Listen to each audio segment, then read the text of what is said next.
Bonjour à tous, bienvenue sur Kyosho Motors.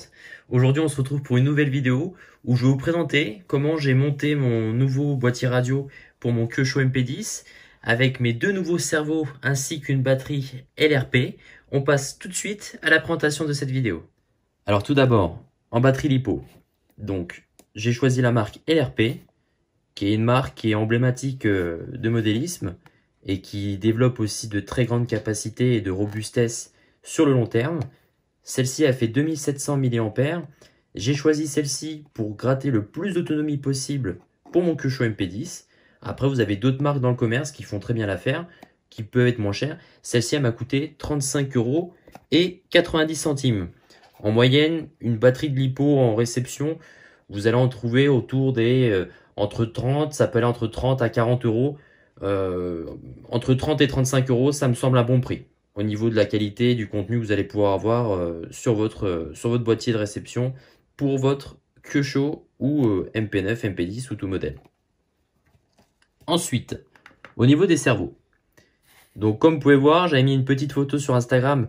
Donc pour ceux qui n'ont pas encore mon compte Instagram, c'est Kyosho Motors tout simplement. Donc j'ai choisi à la direction et au gaz deux servos Futaba CB700. Donc c'est des servos qui sont extrêmement performants avec la fonction super réponse. Donc en fait c'est un système qui permet d'avoir plus de rapidité entre la transmission de votre récepteur à votre radio. Donc c'est-à-dire que quand vous allez dire à votre radio boum j'accélère, votre récepteur va transmettre le signal à vos servos beaucoup plus rapidement. Après ça reste quand même des servos qui sont assez rapides. Vous pouvez choisir différents servos, vous n'êtes pas obligé de partir sur des servos Futaba comme ceux que j'ai choisis. Vous pouvez très bien prendre des servos Savox qui sont de un très bon rapport qualité-prix. Ensuite, vous avez les servos SRT qui sont des servos brushless avec un corps en aluminium. Donc ça permet d'avoir un refroidissement plus intelligent et plus facile. Il y a les servos VS Line que je ne connais pas du tout, mais certains utilisent qui en sont hyper contents. Donc voilà, si vous avez dans l'ordre des choses, Futaba, Sunwa en haut de gamme sont des très bons servos.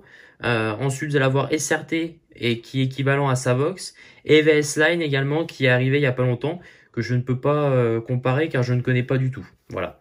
Alors, on passe maintenant au fameux boîtier radio Kyosho, donc qui est exactement le même que sur MP9. Donc les petites astuces que je vais vous expliquer sont valables aussi pour MP9 et MP10.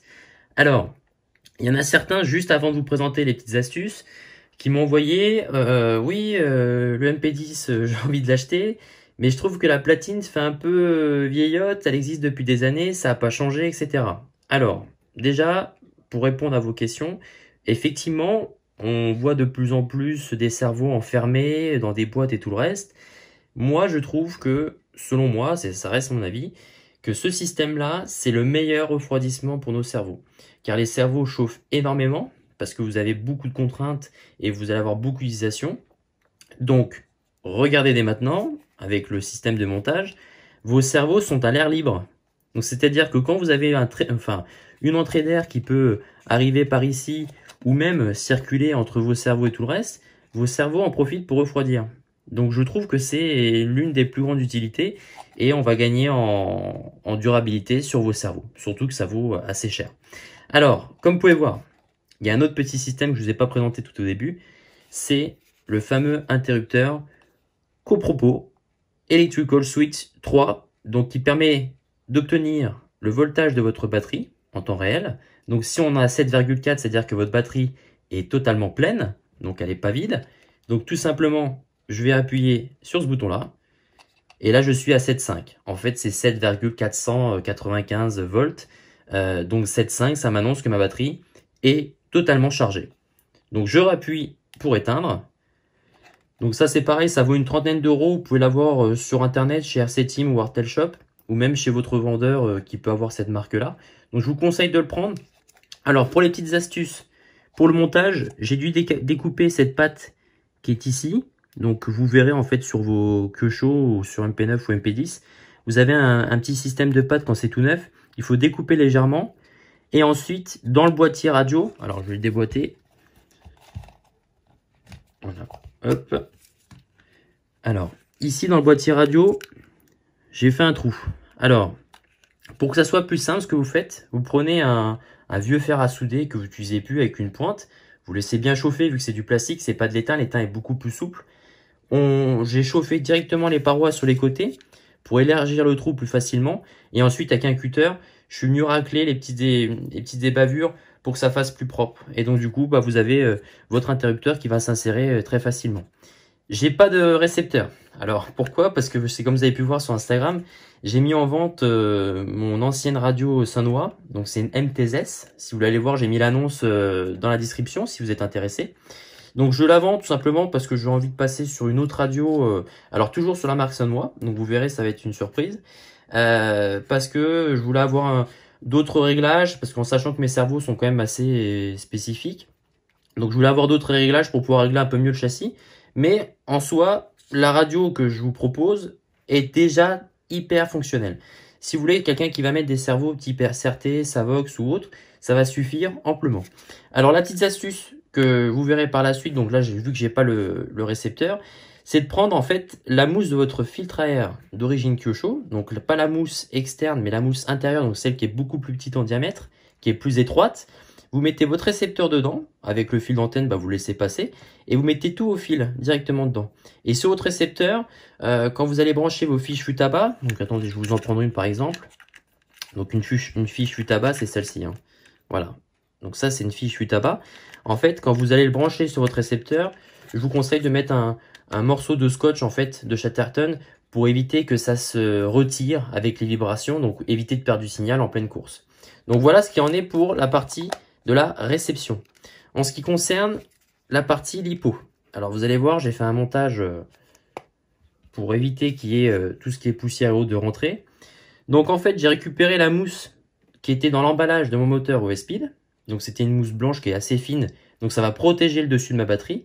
Et en dessous, dans la boîte que j'ai reçue avec la lipo, il y avait une mousse en fait pour protéger, une mousse assez épaisse, grise on va dire, avec une densité assez moyenne, que j'ai mis tout au fond du bac, sans la découper. Voilà, j'ai juste mis directement, et je suis venu plaquer ma batterie dessus.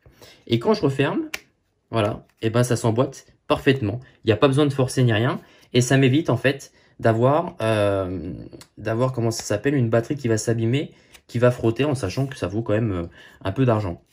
On va passer en dessous parce que c'est la partie la plus intéressante où je me suis un peu amusé à monter tout ça. Donc ici, vous voyez, vous avez donc votre servot de direction. J'ai récupéré le câble qui est là, je l'ai fait passer par ici et j'ai mis du scotch, du Chatterton en fait, tout simplement.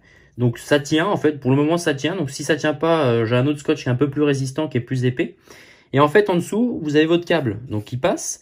Et là, comme vous pouvez voir, j'ai mis du double face. Donc en fait, il y a une couche de double face qui vient en fait se mettre ici. J'ai posé le câble directement par-dessus. Et j'ai rajouté un morceau de Chatterton pour éviter vraiment que ça bouge. Ensuite, pour l'opération du servot de gaz, vous voyez ici, il y a comme une espèce de boucle pour pouvoir revenir dans le boîtier radio où il y a le récepteur. Donc j'ai mis un collier isolant, donc que j'ai repeint avec du marqueur noir pour que ça se voie le moins possible. Et comme vous pouvez voir, ça fait une courbe qui est naturelle. Donc j'ai pas forcé ni rien, ça venait directement comme ceci. Donc j'ai juste mis un petit collier que j'ai serré moyennement pour éviter que ça bouge et que ça se balade.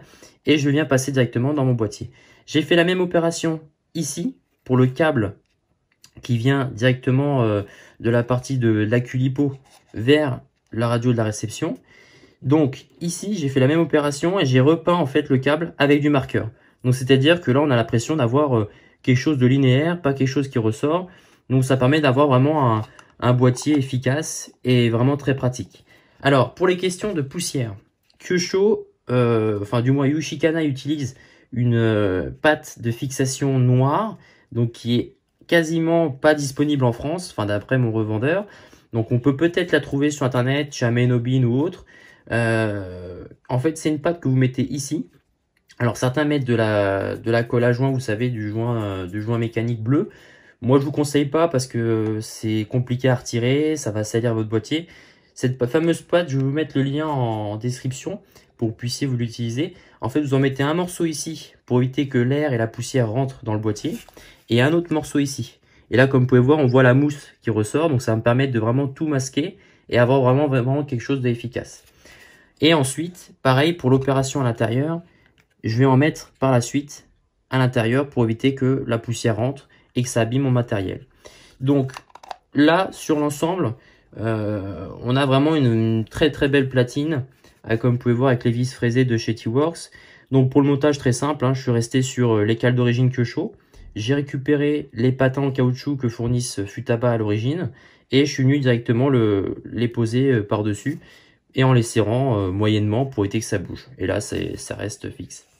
En ce qui concerne l'antenne, pour le moment, j'ai pas prévu de mettre de fil d'antenne. Enfin, du moins, je vais le laisser dans le boîtier radio. Je mettrai sûrement un tube d'antenne blanc pour que ça fasse joli. Et je vais quand même laisser dépasser un peu de fil pour vraiment apporter un plus en sécurité. Après, en ce qui concerne au niveau de la vidéo, on a fini directement. Voilà, cette nouvelle vidéo se termine pour la présentation de mon boîtier radio. J'espère que ces petits conseils vont vous apporter des améliorations sur vos Kyosho MP9 et sur vos Kyosho MP10. Vous allez retrouver également toutes les différentes étapes de montage de mon boîtier radio sur Instagram. Donc, il y aura le lien en description. Ceux qui n'ont pas Instagram, je vais leur mettre un lien Google Drive. Donc, vous aurez juste à cliquer et vous aurez toutes les photos pour pouvoir visionner le montage très facilement. Je vous remercie également pour tous ceux qui ont commenté mes vidéos, donc qui m'ont demandé des questions sur des astuces, sur quoi choisir en matériel, même sur Instagram. N'hésitez pas, continuez, on est là pour vous apporter du conseil. Il y en a beaucoup qui débutent, comme moi j'ai pu débuter il y a une dizaine d'années, et c'est vrai que c'est très bien d'avoir quelqu'un sous la main pour pouvoir nous apporter quelques conseils. Alors n'hésite pas à t'abonner, à laisser un commentaire, à laisser un pouce bleu également et partage cette vidéo si tu penses qu'elle t'a semblé utile et n'hésite pas en tout cas à suivre l'actualité de la chaîne sur Kyosho Motors. Je vous dis à très bientôt et surtout prenez soin de vous et restez bien à la maison. À très bientôt.